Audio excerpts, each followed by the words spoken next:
You're listening to the Options Insider Radio Network, the home of the Options Podcast. For more quality options programs, visit theoptionsinsider.com or search for Options Insider Radio Network in your podcast provider of choice. Listeners can also access all of our programming through our mobile app available in the iTunes and Google Play stores. Select programs are also available via live stream at mixlr.com/options-insider. That's mixlr.com/options-insider. Don't forget to follow along with your favorite programs and submit your own questions for the hosts at twitter.com/options, stocktwits.com/options, facebook.com/theoptionsinsider, or via questions at theoptionsinsider.com.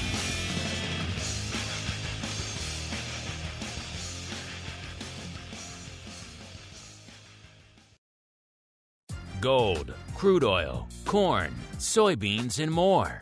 With so many tradable products, the futures options market can be an intimidating place. How can you possibly keep track of the latest trading developments across so many different products? Don't worry, we've got you covered. Welcome to This Week in Futures Options, the program designed to help active futures options traders stay on top of this ever-changing marketplace. Each week, we'll break down the top trades, hot products, volatility explosions, and much more.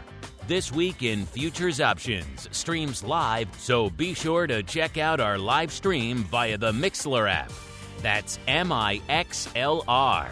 Or join our live chat room at mixlr.com/options-insider. Whether you're an experienced veteran or a newcomer looking to separate the wheat from the lean hogs, This Week in Futures Options has the information you can't find anywhere else. This Week in Futures Options is brought to you by CME Group, the world's leading and most diverse futures and options exchange. For more information and educational resources about futures options at CME Group, visit cmegroup.com/options. This Week in Futures Options is also brought to you by FTSE Russell, a leading global provider of benchmarks, analytics, and data solutions. For more information, please visit ftserussell.com, cboe.com, and cmegroup.com. And now, get ready to break down the latest futures options trading activity. It's time for This Week in Futures Options.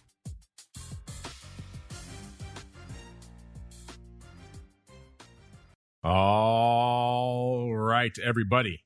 That music means it is time once again for TWIFO, This Week in Futures Options, the program where the name pretty much says it all. We break down the week that was and indeed still is on the futures options side of the fence. So what's moving out there, and who knows? Energy, dairy, equities, metals, crypto. You never know what's going to make it on the show. That's why you have to tune in every week.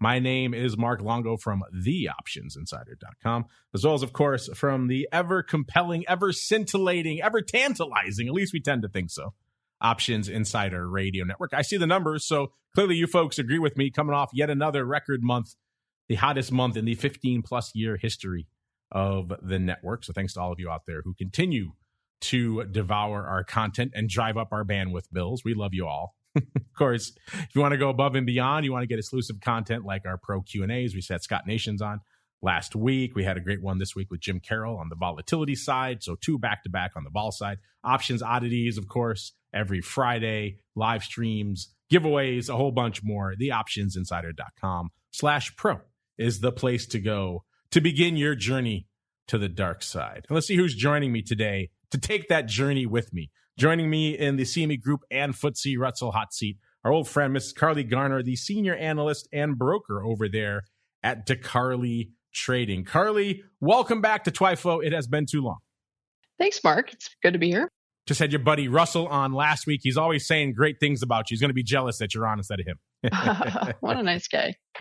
He's an acquired taste. Luckily, you and I have acquired it, so he's okay for us. All right, Carley. It is that time then. It is time for the Movers and Shakers Report. It's time to find out what's rallying on the light side and falling to the dark side at CME Group this week. It's time for the Movers and Shakers Report. All right, everyone. Welcome to the Movers and Shakers Report, the portion of the show where we break down everything lighting it up to the upside, a.k.a. the light side, and to the dark side this week over there at CME. If you want to see this report for yourselves, if you follow CME on Twitter, they tweet it out. We always put it out right before the show as well. So it's one of the few premium Bantix reports you guys can get your hands on. Otherwise, head on over to bantix.com. Click on the quick strike link, kick the tires, and light the fires over there. We're Nick and his team really putting out cool stuff, adding new wrinkles, new bells and whistles all the time. If you're interested in these products, you owe it to yourselves to check it out. Bantix, Bantix.com is the place to go. Tell them I sent you. It'll put a smile on Nick's curmudgeonly face. You can tell him I said that. All right, Carley, it is that time. Where should we begin our journey this week? To the light side or to the dark side, madam? I feel like we should go to the light side this time around. All right, we can do that. You know, the last couple of weeks, it's been kind of weird out there. 2 weeks ago, we had, Carley, the most biased report I think I've ever seen since we've been doing this show. We could only get a dark 4. We couldn't even get a bottom 5. That's how much green was on the screen that week. Last week, it got a little bit better. And then this week, we're biased in one direction again, but at least we can put together a bottom and top 5 this week. Looks like we can do probably about a top 8 if we really wanted to out there this week. All right, to the light side we go here. Number 5, listeners, to the light side. We're going out to the ags. In fact, a lot of ags in our upside this week. We've got soybeans, number 5, 3.15% to the light side. Number 4, back to energy, WTI, our old friend WTI. Usually it's nat gas in this spot, but this week it is WTI taking the number 4 spot, up 4.75%. It was number 4 in the other direction last week, off 3.75%. So getting that back and then some this week. At number 3, back to the ags, it's corn, up 6.62%. Then we're going to hang out in the ags some more with SRW wheat, a.k.a. Chicago wheat, up 7.64%. It was number 2 in the other direction last week, off 8.17%. So once again, getting most of that back this week. And then number 1 this week is heating oil, up 9.56%. It was number 1 in the same direction last week, up 3.75%. By the way, before you get excited, I remember Russell got all excited about trying to talk about it on the show last week. If you heard the show last week, you know it doesn't do a lot of paper. This week, it has a whopping 3,510 contracts on the tape. So that's a little bit more respectable, but still not a ton of paper to parse there. All right, to the dark side we go. Number 5, our old friend Lean Hogs, hanging out number 5 to the dark side this week, off 3.03%. It was number 3 in the same direction last week, off almost 5.5% last week. So it's been a rough couple of weeks for the Hogs. Once again, we're kind of bifurcated on the energy side as well, because RBOB coming in at number 4, off 3.62%. So another week where we have some energy to the light side and some energy to the dark side as well. RBOB was number 1 to the dark side last week, off 9.3%. Number 3, out to the NASDAQ, the E-mini NASDAQ, off 3.64%. It was number 4 in the other direction last week, up about 1.8%. Number 2, actually 2 and 1 are 2 of our frequent offenders here. All we're missing is nat gas this week. Number 2 is Bitcoin, off 8.19%. And number 1 with a dark side bullet this week is lumber, off 15.5%. Lumber has been swinging wildly, and it takes the number 1 spot yet again this week. Unfortunately, you know the deal. Not a lot of options paper in lumber either. All right, Carley, we have a lot of living on both sides of the tape this week. We have equities, we have ags, we have energy, we have crypto, all lighting up our movers and shakers. Where should we begin our journey this week? Let's go to energies. All right, energy. I think we can make that happen. To the energy we go, listeners. It's time to tap into the deep options well of black gold, Texas tea, nat gas, and more. It's time to talk energy. All right, everybody. Welcome to the energy segment. It's like I knew, Carley. I already have it pulled up. That's how well I know you by now. I knew exactly where you were going to go first. Of course, listeners, you want to see these reports for yourselves, CMEgroup.com is the place to go. Then go /TWIFO, TWIFO. That is, of course, the name of the show. That will get you to the TWIFO reports. You're going to see that asset class drop down. Go down 3 slots to energy. All right, Carley, A lot going on, a lot of headlines in the world of energy. What is lighting up your tape out there this week? Well, we've got our eye on natural gas. I mean, obviously, prices in Europe are just complete insanity. In the U.S., it's a little tamer because of logistics. We can't export enough of our natural gas to really put a dent into their problem. And while it's keeping our prices elevated, it's probably not going to be the obscene levels that Europe are seeing. With that in mind, I have a feeling the natural gas rally here in the U.S. probably has a price cap on it, somewhere between $10 and $11. Simply just, again, because we can't export enough gas to really push the demand up much higher, to get much higher prices than that. So the good news is for option traders, the vol is massive. So you can put together a pretty good spread if you're willing to take the risk. It's scary, but maybe doing something like buying a put spread and then selling a call to pay for it will make sense, not here, but from higher levels. Nat gas, not a shy product, always known to have some impressive vol levels out there. And if you're one of the people out there, listeners, who's maybe looking at equities right now, seeing VIX and the other indices kind of hanging out around a 20, low 20s, you're saying that's not a lot of juice.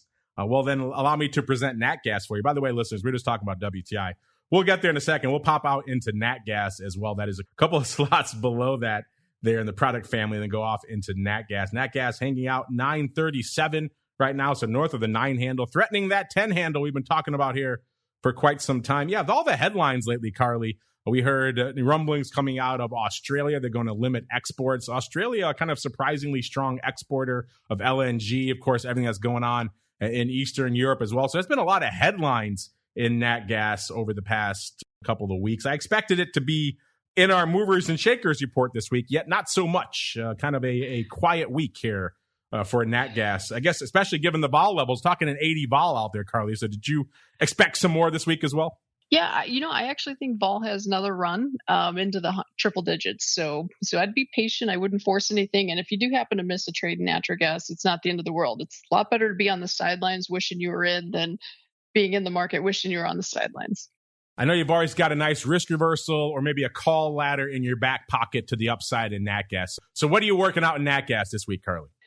Well, I mean, we haven't done it. We haven't put out any recommendations yet, but what we have our eye on is doing something like maybe using November options, maybe doing something like buying a $9 put, selling an $8 put, and then using a short $17 call to pay for it. You'd be surprised if you start looking at the prices of some of those deep out of the money call options.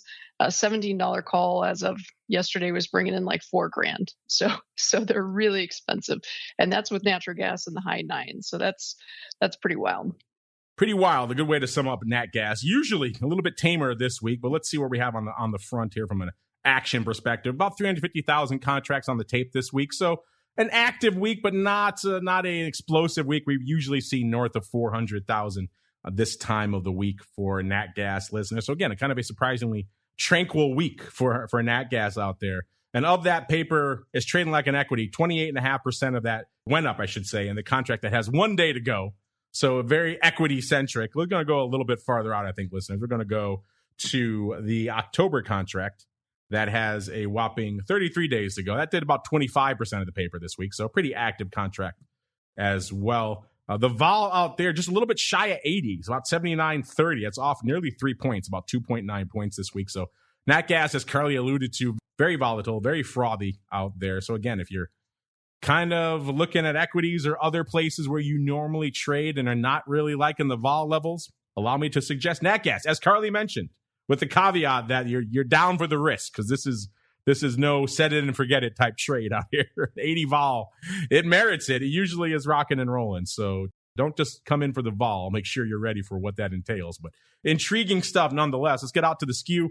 The skew last week, the puts 2.2% cheap. This week, getting cheaper, 6.5% cheap. So the puts coming in. The calls last week were where the action was, 7% bid last week. This week, even juicier, 8.4% rich. What does that mean again, listeners? That means the 25 Delta puts are at a 6.5% discount to that roughly 79 at the money vol level, and the 25 Delta calls are at an 8.4% premium. So that's how that skew is lining up.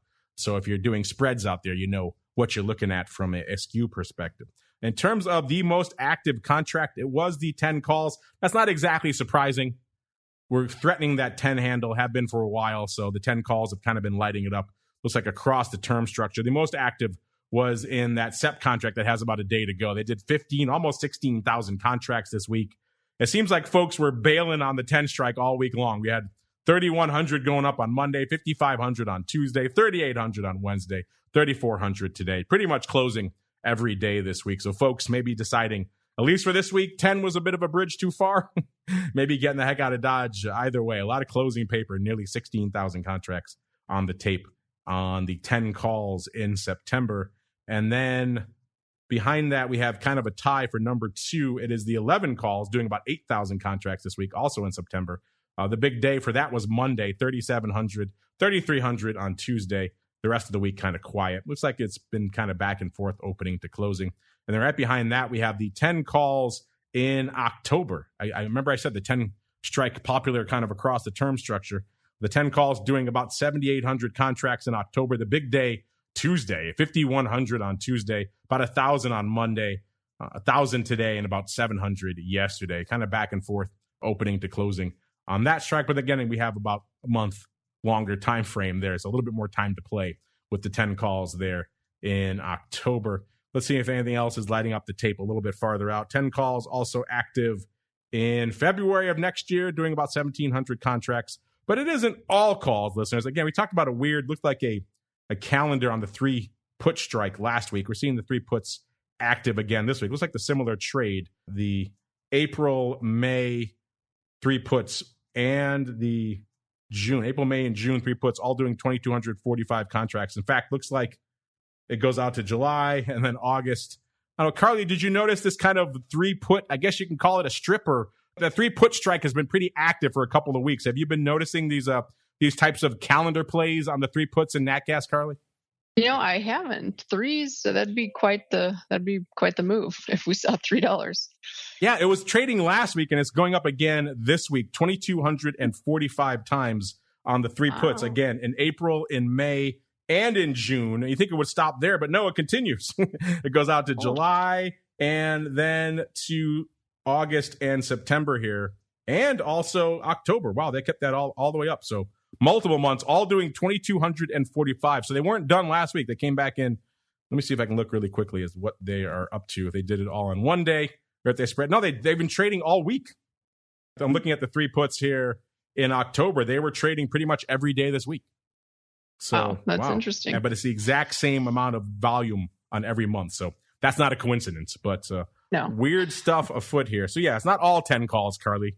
It's just mostly 10 calls. And then a little bit of 3 puts out there as well. So yeah, 3 puts by next summer, listeners. Is all this going to be behind us by next summer into the fall? Are we going to be looking at a back to where nat gas normally tends to hang out that time of year, somewhere around a 3 handle?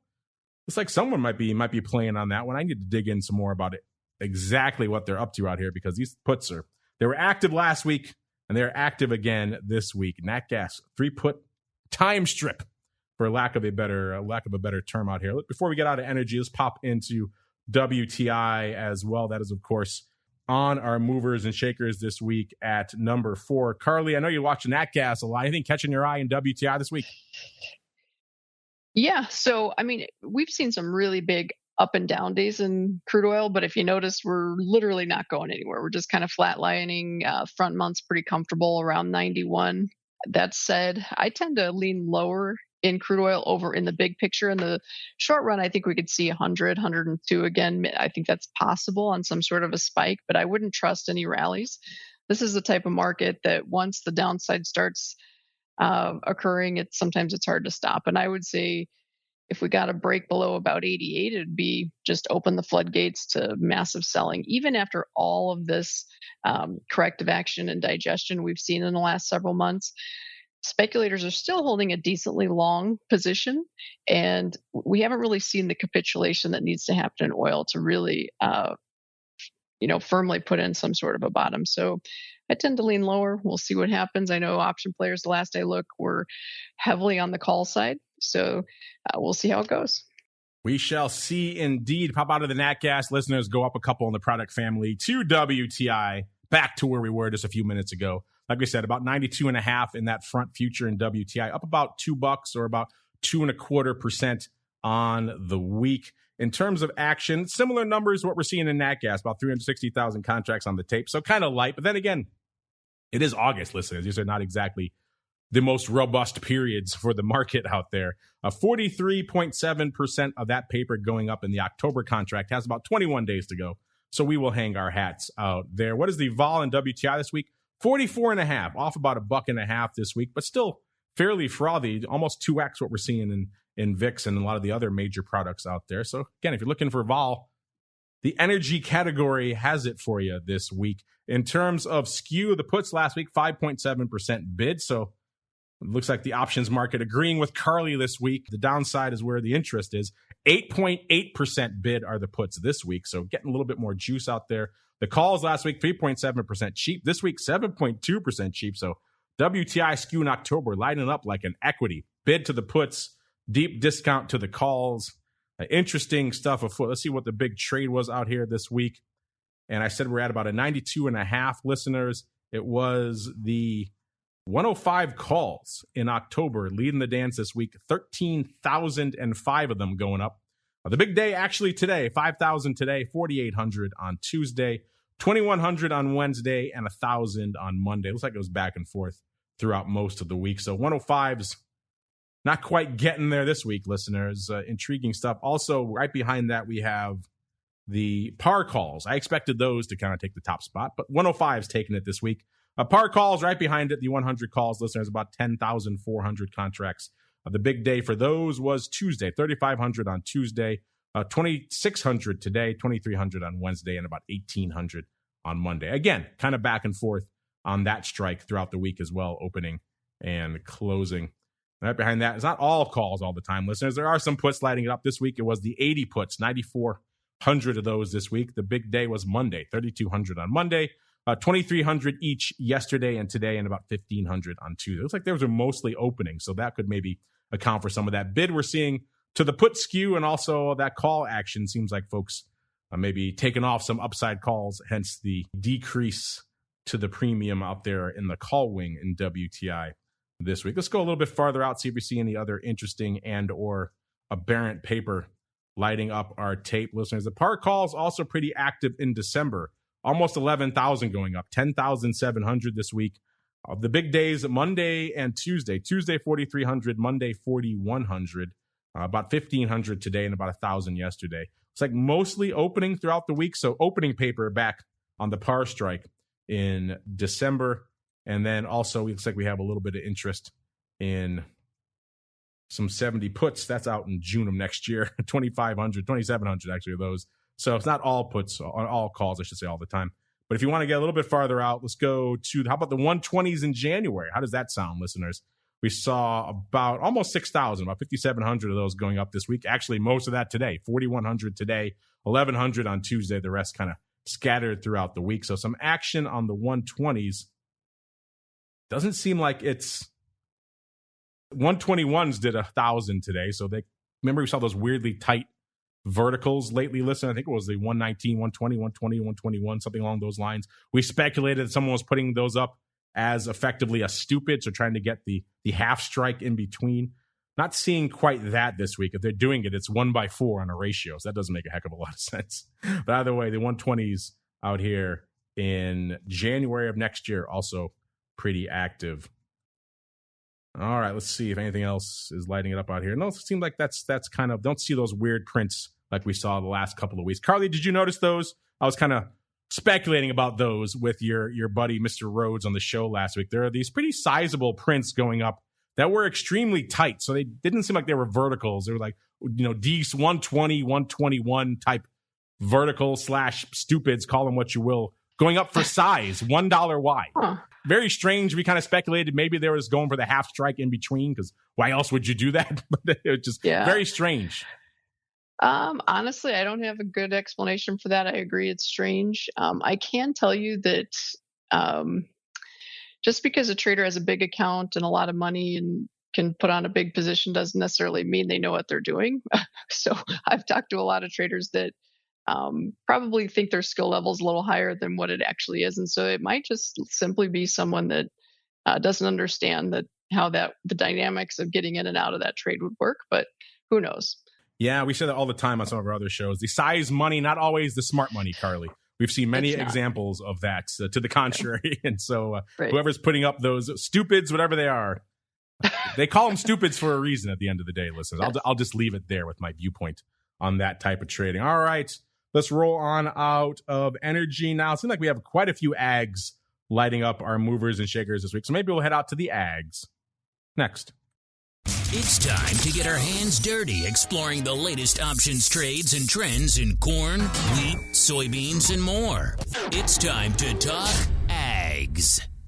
All right, listeners, welcome to the wonderful world of ags. You know where to find these. It's pretty easy. It's an alpha order list, so go right to the top for ags, and then it's right there, and then we'll dive into some products. Carley, what's lighting up your tape in the wonderful world of ags this week? We're paying most attention to corn. We had a little bit of a reversal today, and I think we get some follow through the next couple of weeks. Seasonally, this is just not the time of year for rallies to hold. So I like the downside in the short run in the grains, mostly corn and soybeans. Corn, definitely, the markets agree with you. Corn putting up some numbers this week. 686,000 contracts on the tape for corn.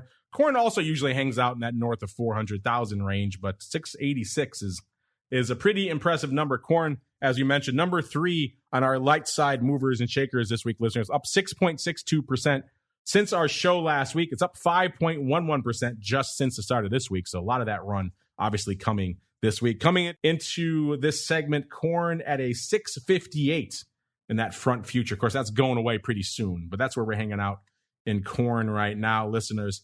And of that 686,000 contracts, 39% going up in the DEES contracts. Let's hang out there this week, listeners. Let's see. What is the vol in corn? We're just talking about, pretty high, nearly 80 vol in nat gas and about a 44 or so in WTI. Where does corn fit on that spectrum? We already said equities, VIX in the low 20s. Corn's a little bit more elevated than equities, but not quite at the WTI levels. At about a 29.30 right now in that DEES contract. That's off about half a point. Of course, if you go a little bit nearer duration in the term structure, you get out to the mid to late September contracts. Those are at about a 34.5. So a little bit more juice there. Of course, that's getting a little bit near dated. That's getting more into the gamma territory, but still a little bit more vol. That's where you're interested in hanging out. Listen, don't want to go all the way out to December.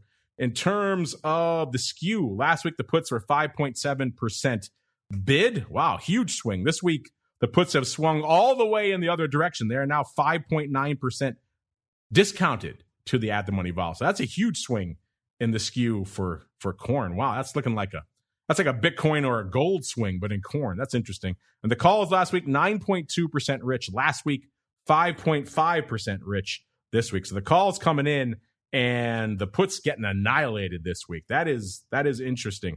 Let's see what kind of paper we're seeing to maybe lead that charge. Looks like the big dog out here this week, listeners, were the 700 calls in December, doing nearly 28,000 contracts this week. The big day, Tuesday, about 12,000 contracts on Tuesday, 7,700 on Wednesday, and about 4,000 each Monday and today. Seems like mostly opening throughout the week. So opening on the par calls, that could certainly account for why some of that call wing may be coming in.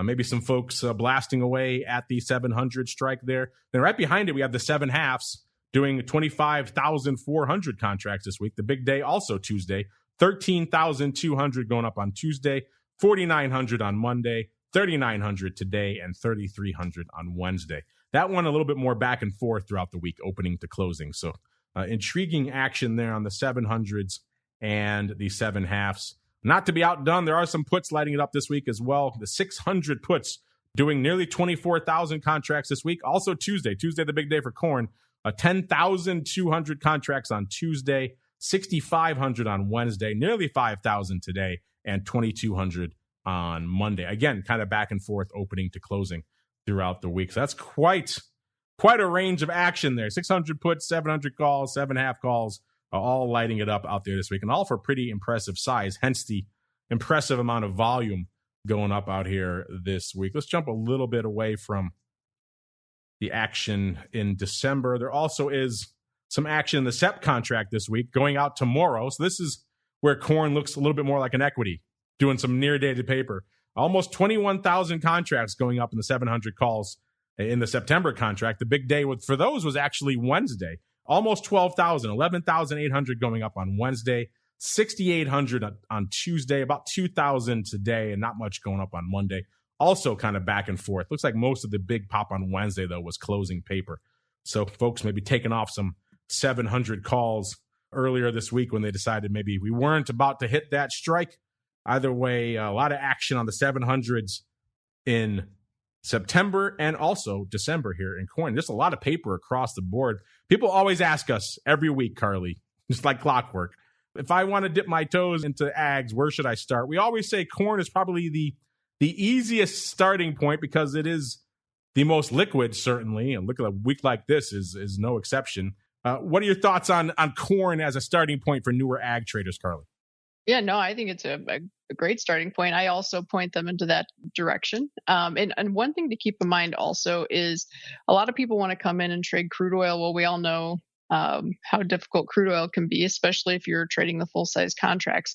But if you look at the correlation between corn, soybeans, and crude oil, they're pretty positively correlated. In other words, if you come in and start trading corn futures and options, it's not exactly like trading crude oil, but they will follow each other for the most part, or at least if you look at this year, we've had a correlation of about 82%, meaning roughly 8 out of 10 closes in corn have been in the same direction as well. So it's kind of a way to trade commodities in general because they tend to follow oil and not get your head ripped off. So I love the idea of starting in corn. Well, you mentioned the beans. They're lighting up this week as well. They are number 5 on our movers and shakers, up 3.15%. So let's head out to the beans this week as well, because they are putting up some numbers this week as well. Not quite corn numbers. They're about half there, but still really impressive numbers for the beans. 344,000 contracts going up in soybeans this week, listeners. By the way, soybeans right now in that front contract going out tomorrow is at a 15.53. You get beyond that, things are a little bit cheaper at about a 14.30. In that contract. So this week, you're up 64, almost 65 handles, about 4.3%.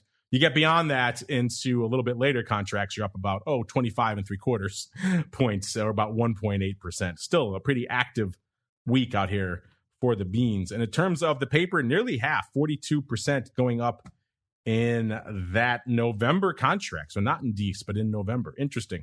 That future is at a 14.29 3/4.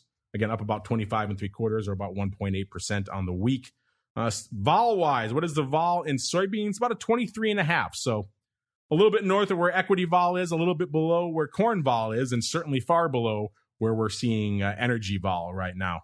And in terms of skew, not a huge evolution, certainly not like what we saw in the corn this week. The puts last week, 1.4% bid. This week, 1.6% cheap. So they did swing, but not to the same degree that we saw in corn. The calls last week, 1.4% bid. This week, nearly 3%, 2.9% bid. So a little bit of juice moving on into the call wing there. In terms of the most active contract this week, it was the 1,600 calls. Remember I said we're at about a 14.30 in that future, listener. So the 1,600 calls were where the action was this week. That's an interesting strike. I would not have guessed that out of the gate. Let's see. Pretty active all week long. The big day was Tuesday, about 4,900 contracts on Tuesday, 4,300 today, 3,400 on Wednesday, and 1,600 bringing up the rear on Monday. Looks like back and forth opening to closing throughout the week, even though the latter portions of the week seem biased towards opening on that 1,600 strike. Maybe that's to blame for a little bit of that evolution we saw out there in the call wing this week. And right behind that, right behind the 1,600 calls, hot on their heels, we saw the 1,400 puts also in that November timeframe, doing 14,100. So 300 contracts separating the 1,400 puts and the 1,600 calls this week. The big day for those was actually Wednesday, 6,600 contracts on Wednesday, 2,700 on Monday, 2,400 today, 2,300 on Tuesday. And again, kind of back and forth opening to closing. Looks like that big day Wednesday, though, was biased towards closing paper out there. So pretty interesting diversity of paper out here. Also, we see the 1,500 calls in November, also pretty active this week, doing about 11,300 contracts. The big day for those, back to Tuesday, 3,800 on Tuesday, 3,100 on Wednesday, 2,500 on Monday, and 1,800 today. Again, kind of back and forth opening the closing out here. Let's scan around really quickly, see if we see any other interesting and or aberrant paper out here. How about the 1,200 puts in January of next year? Those were pretty active, doing almost 7,000 contracts this week. The big day, almost half of those going up on Monday, 3,100 on Monday, and then 1,700 on Wednesday, 1,500 on Tuesday, about 500 today. So 1,200 puts. Again, interesting. Looks like a vertical may have traded on Tuesday. Maybe the 1,200, 1,300 vertical going up 1,500 times. The paper does line up in about 1,700 times on Wednesday, so that can maybe account for some of that action. Maybe we got some rolls going up here, even though it looks like not the traditional roll you might expect. So interesting stuff here, but it could be some potentially 1,200, 1,300 verticals accounting for a lot of that paper out there in January. All right, we've hung out in energy. We've hung out in ags. I think it's time for us to dive into the equities next. It's time to explore the volatility swings, skew changes, and hot options trades in your favorite indices. It's time to talk equities. All right, everybody, welcome to the equities complex. Get into that, drop down over there again, pop out of ags. You're going to go down a few slots there to equity indexes. Then we're going to hang out in the Russell 2000 first. That's going to be in that product family. Pretty easy to find. Just slide on over to E-mini Russell 2000. We'll set the table from a vol perspective. Then I want to hear your thoughts on all things equities, because obviously a lot's going on out there these days as well, Carley. RVX, the VIX of the small caps listeners, at about a 27.30, up about 2.5 points from where it was this time last week. So getting a little bit frothier again, not quite at the 30 handle anymore, but starting to threaten it again. VIX cash, when we kicked off the show, a little bit north of the 22 handle, about a 22.20, up about 2.4 points from where it was this time last week. VVIX, so the vol of vol, at about an 84.80, that's off about 1.5 points from where it was this time last week. And vol Q, so the at the money vol of the NASDAQ, at about a 26 even when we kicked off the show, up about 2.33 handles from where it was this time last week. That puts that VIX to RVX spread, so the large cap to small cap vol spread at a little bit north of 5 points, about 5.15 points. That's about 0.15 points wider than it was this time last week. So it's hanging out at a pretty wide level right now. And the VIX to vol Q at nearly 4 points, about 3.85. That's about unched from where it was this time last week. So a lot going on in the world of equities. Carley, what's lighting up your tape out there this week? This week's been very interesting in equities and actually across the board. If you look at all markets, if you just looking at the chart, it doesn't look like much is going on. It's kind of a quiet week, but if you look below the surface, it's actually been quite erratic. I mean, we've seen some really big swings. The net result is kind of a flat line, but we've seen some really big swings. And I have a feeling, that's just the byproduct of really, nervous Nellies in the market, because we're coming into the Jackson Hole symposium tomorrow. To be honest, I'm not a big fan of people trading on Jackson Hole. It's just a bunch of people running their mouth. There's not a lot of policy being made. The policy supposedly is data dependent. We have a lot of data before the next Fed meeting, but that doesn't matter. All that matters is that they're going to say something and the market's going to move. So there's a lot of people out there trying to position and guess what's going to happen. Me personally, I'm going in with a blank slate. I have no opinion. We'll have to just wait and see, because you can't guess things like that. It's all emotional, and not even the chart doesn't even really matter. The one thing I can say in the S&P is we're kind of trapped in a trading range. If we drop below about 40.90, I'd say the bears have control. If we rally above about 41.90, I'd say the bulls have control. Other than that, I'm pleading the fifth. We've touched on a lot of product complexes. We're getting into equities right now. I'm curious for you, Carley, over there at DeCarley, how does the client mix, how does it break down over there? Would you say they're mostly equities and then a smattering of others? Are they mostly energy? Is there one complex that really dominates with your clients, or are they kind of all of the above? Honestly, we have a little bit of everything.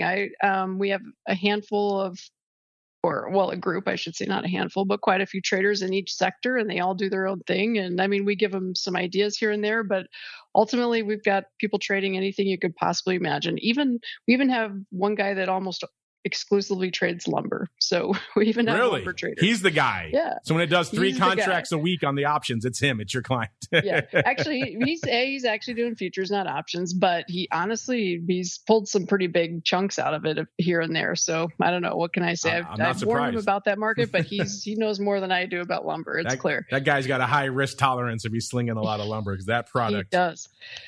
He does. And the slippage on a single contract can be $2,000 just trying to get in and out of it. I mean, it's really crazy. It's not for me. I don't have the stomach for it, but hey, what can I say? I mean, we have milk traders. We have literally anything you can think of. We have them. To be fair, next time you talk to that lumber client, ask him if he can do a one lot of the options so he can just boost the OI by like 25%, because there's nothing going on. This product has moved the most almost over the last couple of years. Dead trees, the most volatile thing on the planet. Who would have thought it? And yet the options can't be bothered to trade whatsoever. So it's the strangest thing. You think that would be a recipe for size options paper, and yet not the case. So your client could be the genesis. He could be the catalyst that kicks it off, Carley. There we go. I think you're onto something. I will say, I think a lot of it has to do with a lot of brokerages just simply don't even offer the product on their platforms. So it just gets overlooked. So I don't know. I'm not sure what it would take to change that, if anything. I'm not sure it's possible. There you go. You're not scared of lumber at DeCarley. Come do your lumber trading over there. Absolutely. At DeCarley. Sling them up. Hey, maybe you do a one lot of options and you account for 30% of the open interest on any given period. But hey, it's fun. We could talk about it on the show.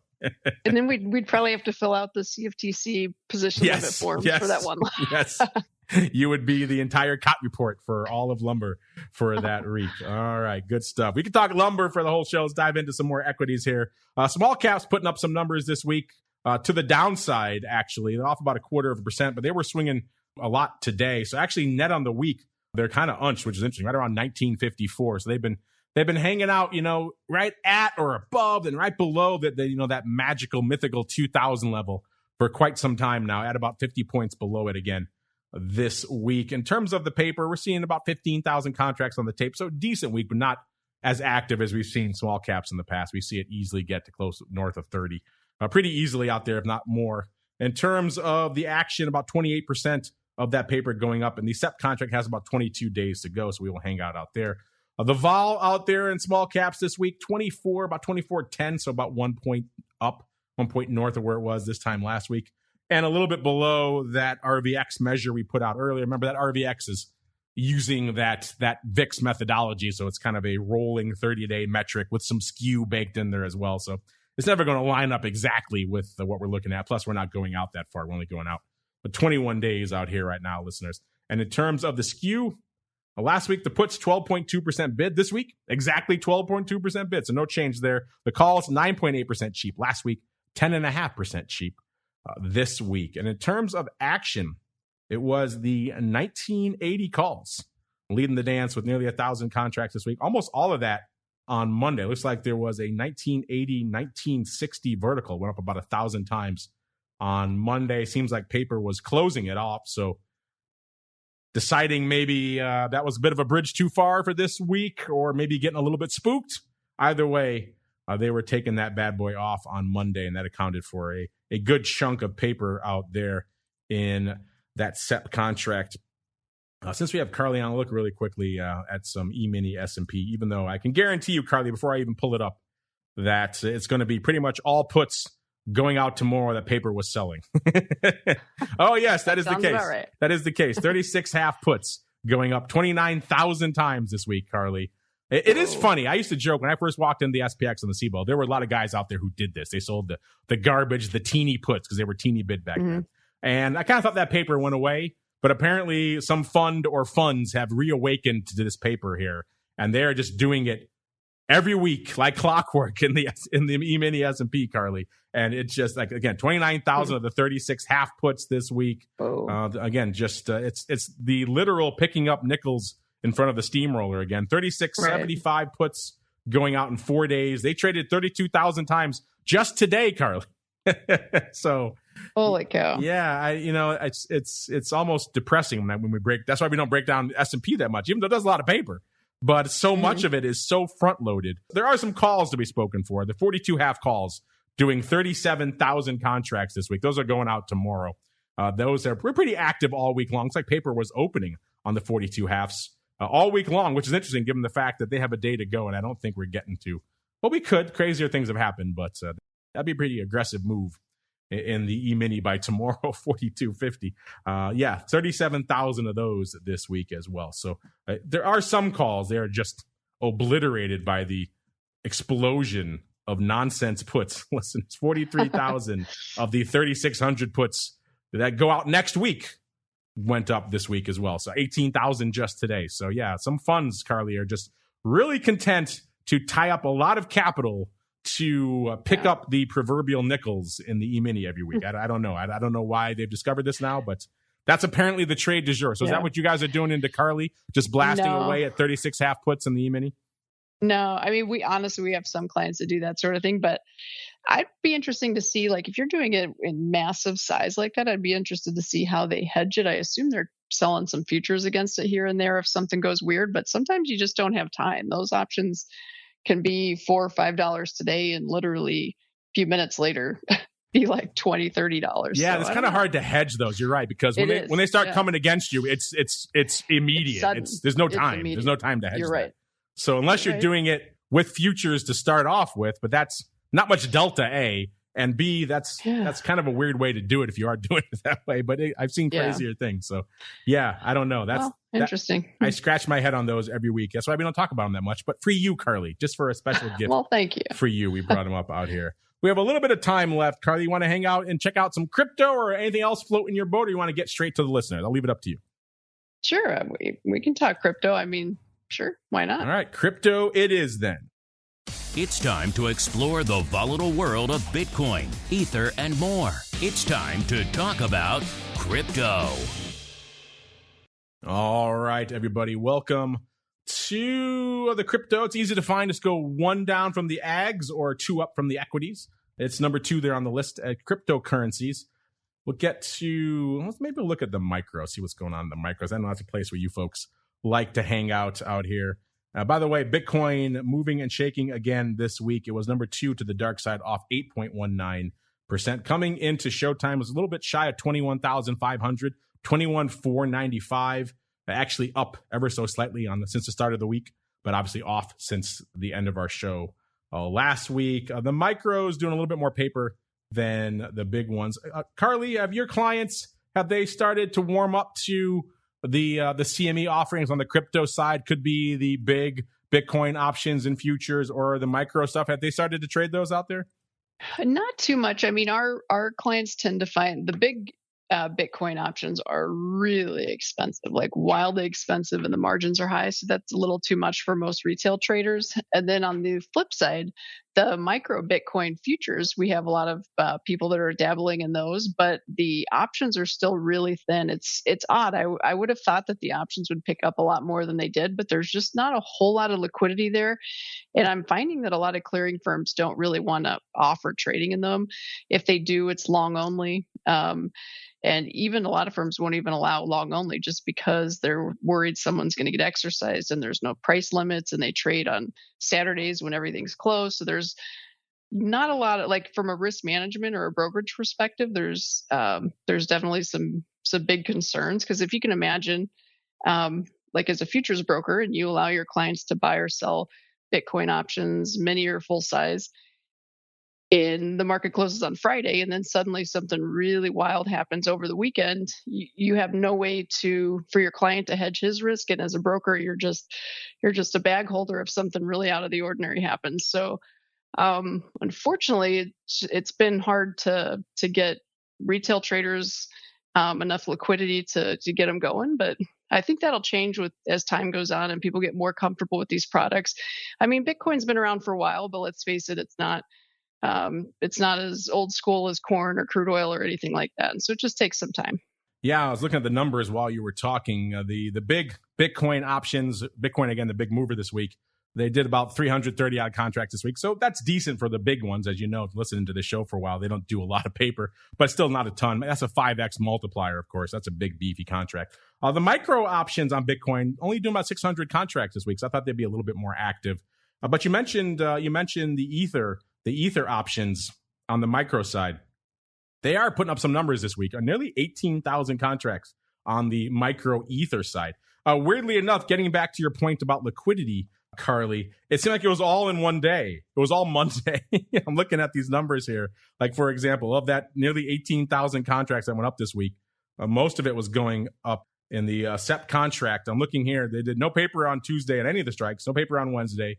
Same for the puts. So calls and puts, kind of nothing Tuesday, Wednesday. On Monday, they were on fire. We saw 2,700 of the 1,500 calls going up on Monday, 1,600 of the 15 halves, 1,400 of the 16 halves, 1,300 of the 14 halves, and then 1,100 of the 1,600s, 540 of the 1,400s, and 284 of the 2,100s, all going up, all opening, all on Monday. I don't know if that's one trade. That's just a ridiculous trade.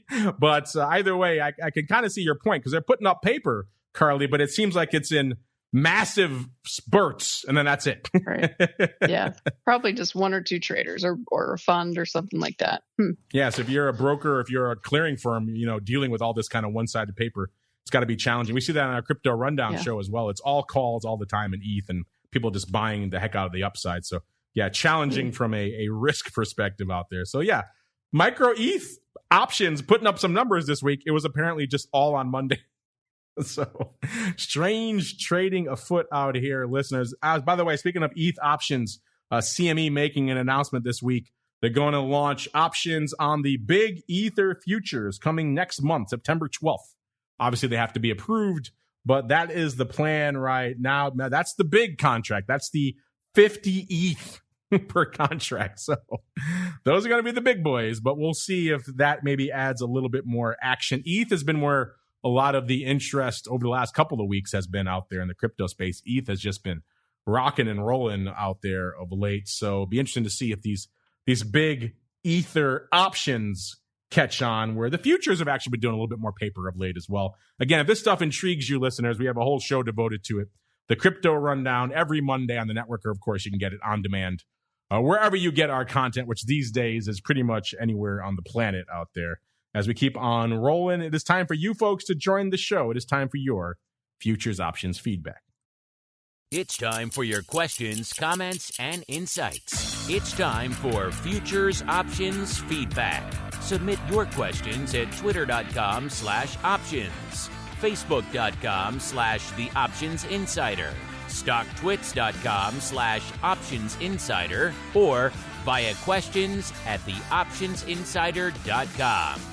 You can also submit your feedback via our Options Insider Radio Network mobile app, available for iOS, Android, and Kindle Fire devices. You can even ask your questions live via our Mixlr chat room.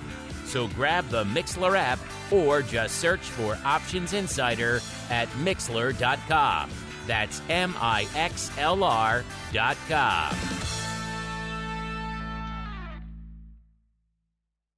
All right, everybody, welcome to your segment, the Futures Options Feedback segment. And you know what, Carley, we got a question on a live show we did last week, and I instantly thought of you when we heard the question. And this came in from a listener named Gray, so I thought I would punt it over to this show as well. Gray wrote in to ask, can you guys explain what a call ladder is and why I would want to do one? We talked about it on that show he wrote into. It was more of an equity options-oriented show, and we were kind of dismissive of the use case for a call ladder in equity options for a lot of reasons. The skew really isn't there. You're selling two of a very depressed call wing. On top of that, you're spreading the liquidity out across multiple strikes. So I'm not a huge fan of it. If you don't do it with the underlying, you have, net short units to the upside, which is always kind of dangerous. But I'm curious for you, Carley. I know you're a fan of a ladder or two. You talked about them on the show in the past. So what do you have to say for our listener, Gray, here, who wants to know, can you explain what a call ladder is? And then more importantly, why he would want to do one? Right. So there's a time and place for call ladders. As you mentioned, on the stock side of things, it may not be worth the risk simply because you're selling options that are probably underpriced relative to the risk, at least in a lot of scenarios. So you want to make sure if you're doing it, I always say if you're selling options and you're selling naked options, even if it's part of a spread, do it like you mean it. Don't do it just for the heck of it. You need to make sure you're collecting enough premium to make it worth the risk, because occasionally markets can run away and it has to be worth the risk. Don't be, as you mentioned before, don't be picking up pennies in front of the steamroller. So with all of that said, in commodities, call options tend to be more expensive than put options because commodities have a tendency to go up really, really quickly. It's kind of the opposite of what you see in the stock market. In the stock market, puts tend to be expensive and calls are cheap. In commodities, calls are expensive and puts are often cheap. It's not always that way, but it can be most of the time. And so call ladders sometimes can make sense if, let's say, a market has already made an up move. Before I go there, I'm just going to say a call ladder is not something you want to use to try to pick a bottom. So like if you think a market's really, really cheap, a call ladder is not the strategy to use because a call ladder has upside risk. It's basically buying a vertical spread. So you're buying in near the money call option, you're selling an out of the money call option, and then you're also selling another call option naked with unlimited risk to pay for that vertical spread. So you don't want to be doing this if a market's cheap. You want to be doing it if a market's expensive, but you're a little bit nervous to chase prices higher. So for example, if let's say hypothetically gold makes a run up to $2,000 and you missed it, but you want to be in, you want some exposure, but you also don't want to buy gold at 2,000 because guess what?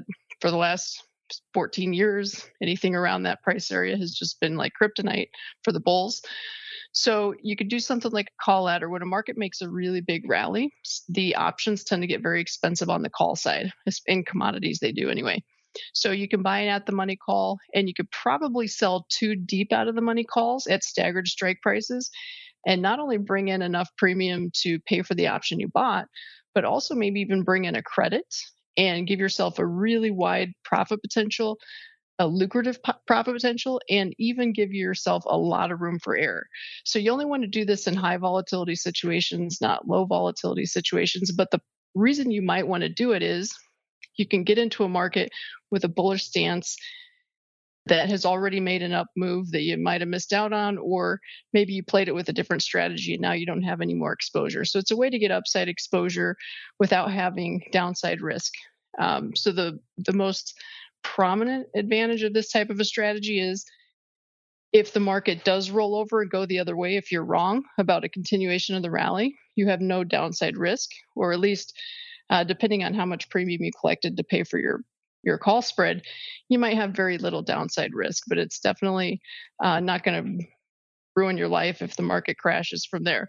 So that's the primary benefit of participating in a call spread. You get into the market for cheap, you have no downside risk, and you probably have a really attractive profit potential as well as room for error. Well, there you go, Gray. I knew Carley would have a lot to say on the world of ladders. I did mention the caveat on that show that if there is a use case for them, it is probably in the futures options. It makes more sense out there for all the reasons Carley just laid down. So intriguing stuff.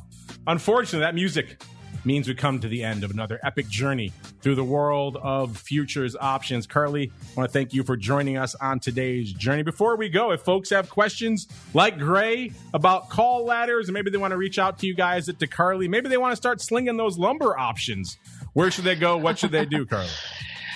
You can visit us at DeCarleyTrading.com. It's DeCarley trading.com. There's lots of educational material and information, so check us out there. There you go, listeners. You can be the one person slinging the lumber options, moving the OI hither and yon, however you like. Check them out over there at DeCarley Trading. Give her a follow on Twitter as well, at Carley Garner, Carley, Garner, all one word over there on Twitter. And of course, you know where to go to check out these reports we're talking about on the show. It doesn't have to just be during showtime, listeners. You can be anytime you want. These reports are live 24/7, 365. If you want to check soybeans at 2 a.m. on Christmas Eve, we got you covered. CMEgroup.com/TWIFO is the place to go to learn more. And of course, where do you go to learn more about all things small caps, the vol, the correlation, what's going on from a market impact perspective, and a whole bunch more? FTSE Russell, FTSE Russell.com is the place to go to learn more. Give them a follow on Twitter while you're at it as well, at FTSE Russell, FTSE Russell, all one word. That's going to do it for our broadcast day today. I want to thank all of you out there for joining us. Of course, back again tomorrow, noon Central, 1 p.m. Eastern for volatility views, and then back again after that to break down the crazy week that was from an unusual activity perspective on options oddities. Will Andrew and I be ruining our 1x2 put spreads in Gap? I guess we'll find out on that show tomorrow, listeners. Of course, if you want to listen to that, theoptionsinsider.com/pro is the place to go. We have to get on out of here. Back again next week for another episode of This Week in Futures Options. Stay safe out there, everybody. This Week in Futures Options is brought to you by CME Group, the world's leading and most diverse futures and options exchange.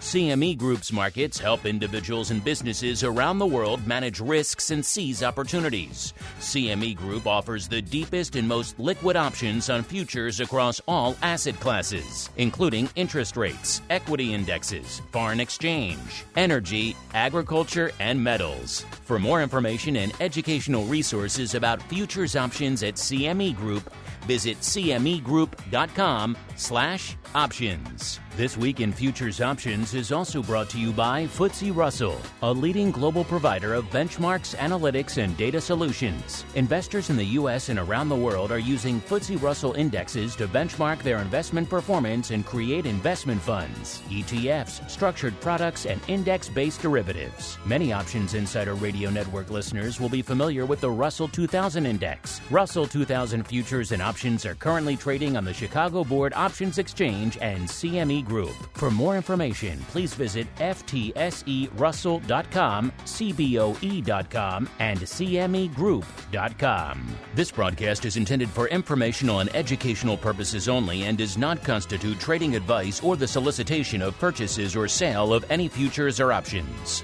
The rulebook of the applicable exchange should be consulted as the authoritative source on all current contract specifications.